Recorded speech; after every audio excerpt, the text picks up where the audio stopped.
Shalom umat Allah yang diberkati Tuhan dimanapun Anda berada. Saya percaya kebaikan, kemurahan, kasih sayang Tuhan selalu menyertai kita anak-anaknya. Kembali bersama dengan saya Pendeta Dr. Hanas DTH dalam program Rem Ministry. Kita akan belajar firman Tuhan yang akan menolong kita untuk semakin bertumbuh, berakar dan berbuah di dalam Kristus Yesus Tuhan kita. Saat ini saya akan memberikan pengajaran tentang dosa. Ada 4 seri pengajaran tentang dosa, baik di dalam perjanjian lama maupun perjanjian baru yang akan saya sampaikan. Pengajaran tentang dosa ini bukan untuk mendorong umat Allah atau setiap pendengar berbuat dosa, melainkan memahami secara baik atau benar tentang dosa itu sendiri, kemudian meninggalkan atau membuang dosa dan hidup berkenan sesuai kehendak Allah. Setiap manusia yang terlahir ke bumi pasti berbuat dosa, kecuali Adam dan Hawa serta Yesus Kristus. Adam dan Hawa dinyatakan tidak lahir dari dosa karena diciptakan oleh Allah secara langsung, sekalipun kemudian terbukti jatuh ke dalam dosa. Yesus Kristus dinyatakan tidak berbuat dosa bukan hanya karena dikandung oleh Maria atas kuasa Roh Kudus, artinya tanpa intervensi pembuahan biologis, namun juga karena Maria terbukti tetap perawan suci sekalipun mengandung janin atau bayi Yesus Kristus.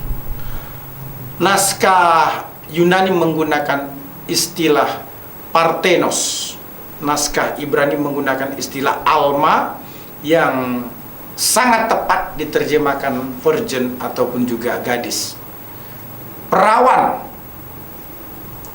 Jadi jelas sekali bahwa Yesus Kristus lahir dari perawan suci yang bernama Maria. Itu sebabnya kelahiran Yesus Kristus juga adalah suci adanya.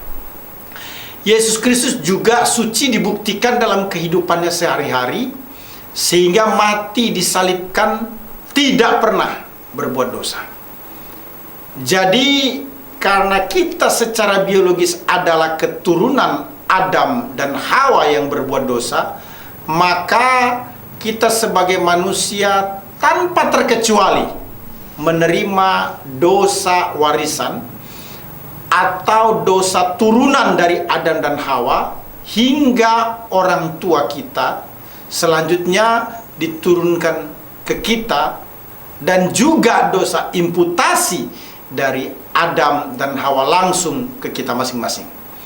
Jadi sebagai manusia pada umumnya menerima yang disebut dengan dosa keturunan atau dosa warisan dan dosa imputasi. Umat Allah yang diberkati Tuhan, pengajaran ini merupakan bagian pertama di mana kita akan mengenal istilah-istilah dosa dalam perjanjian lama dan perjanjian baru. Jika kita memperhatikan isi Alkitab, setidaknya ada 3 istilah yang populer untuk anugerah atau kasih karunia, baik di dalam perjanjian lama maupun perjanjian baru.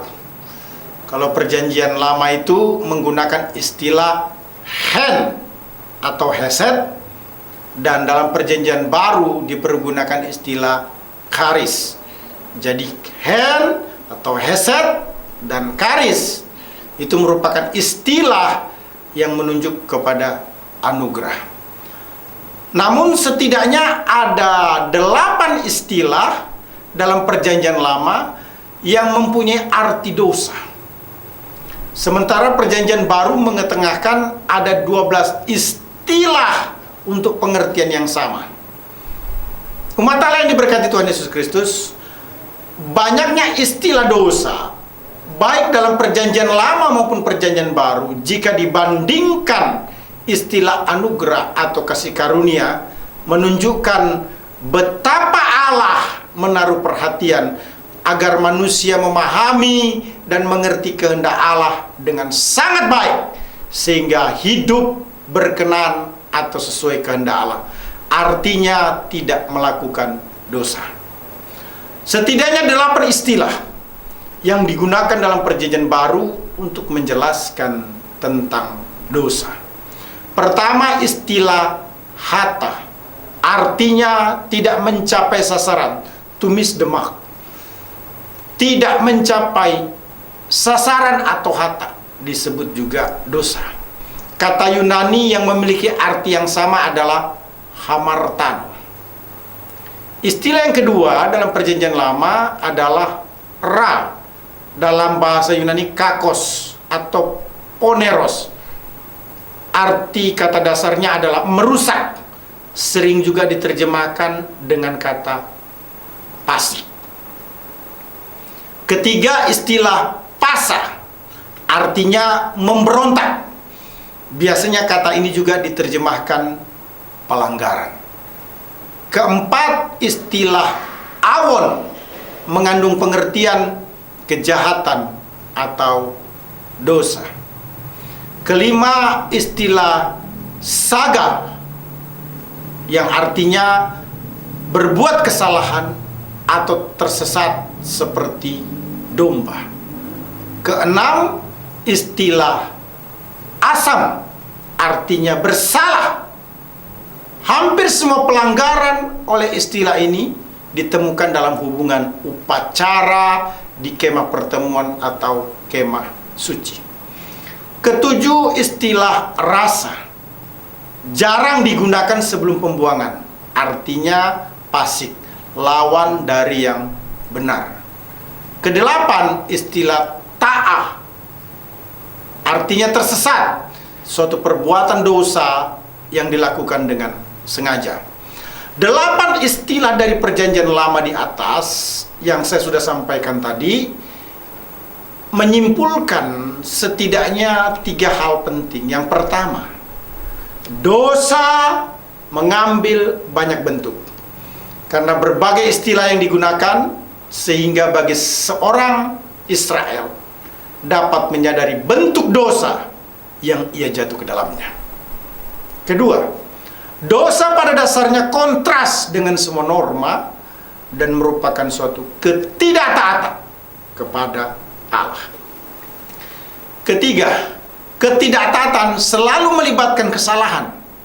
Maksudnya meleset dari sasaran yang benar, berarti pula mengena pada sasaran yang salah. Umat Allah yang diberkati Tuhan, selanjutnya setidaknya ada 12 istilah yang digunakan dalam Perjanjian Baru untuk menjelaskan tentang dosa. Pertama, istilah kakos, artinya buruk, jahat atau busuk. Kedua, istilah poneros, digunakan untuk menyatakan sesuatu yang jahat dan selalu berhubungan dengan moral yang jahat. Ketiga, istilah asebes, artinya fasik atau tidak mengenal Tuhan. Keempat, istilah enokos, artinya dosa, biasanya menunjuk kepada seseorang yang tindak kejahatannya layak mati. Kelima, istilah hamartia, yang sering digunakan untuk pengertian dosa, artinya tak tercapai atau meleset dari sasaran. Juga termasuk dalam pengertian mencapai sasaran yang salah. Keenam, istilah adikia, menunjuk kepada setiap tindakan yang tidak benar. Ketujuh, istilah parabasis, artinya durhaka, suatu pelanggaran khusus kepada hukum. Kedelapan, istilah anomos, artinya tanpa hukum, tidak bertuhan, kriminal. Secara eskatologis, pengertian ini menunjuk kepada antikristus atau pelawan hukum itu sendiri. Kesembilan, istilah agnoema, artinya kelalaian dalam menyembah kepada Allah yang benar.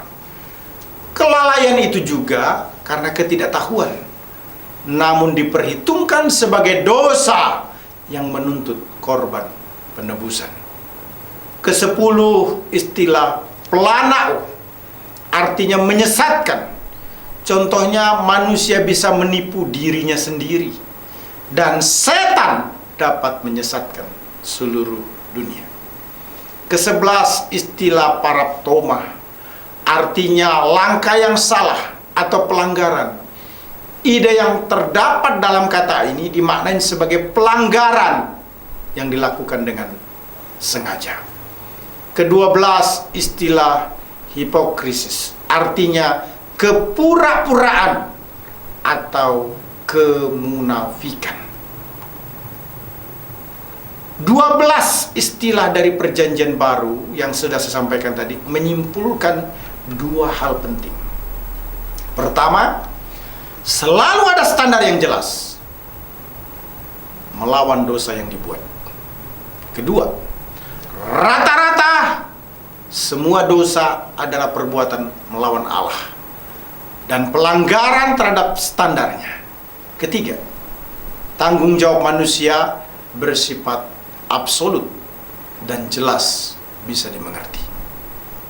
Jadi melalui perjanjian baru kita menyimpulkan ada tiga hal penting yang perlu kita ketahui. Pertama, selalu ada standar yang jelas melawan dosa yang dibuat. Kedua, rata-rata semua dosa adalah perbuatan melawan Allah dan pelanggaran terhadap standarnya. Ketiga, tanggung jawab manusia bersifat absolut dan jelas bisa dimengerti.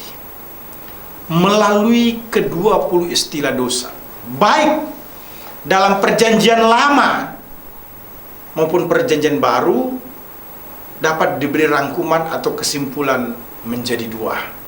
Pertama, dosa adalah segala yang tidak harmonis atau tidak sesuai dengan karakteristik atau kehendak Allah. Yang kedua, secara keseluruhan dosa dapat dikategorikan ada dua. Pertama, disebut commission sin, atau melakukan perbuatan yang dilarang Tuhan sehingga berdosa. Yang kedua disebut omission sin, atau kelalaian, kegagalan bertindak untuk melakukan kehendak Tuhan sehingga berdosa. Umat Allah yang diberkati Tuhan Yesus Kristus, melalui pengajaran tentang dosa, baik istilah yang terdapat dalam perjanjian lama maupun perjanjian baru, kalau kita perhatikan begitu kompleks, begitu rinci, begitu jelas, sehingga tidak ada alasan lagi kita berkata, saya berbuat dosa karena saya tidak tahu apa yang saya lakukan itu adalah dosa. Umat Allah yang diberkati Tuhan Yesus Kristus, 8 istilah yang dipergunakan dalam perjanjian baru, dan ada 12 istilah, ada 8 istilah yang digunakan dalam perjanjian lama, ada 12 istilah yang digunakan dalam perjanjian baru. Jadi setidaknya ada 20 istilah yang digunakan di dalam Alkitab yang menjelaskan tentang dosa. Saya percaya melalui pengajaran ini kita sangat paham apa itu dosa, dan kita akan hidup hanya untuk memuliakan, menyenangkan hati Allah. Tuhan memberkati.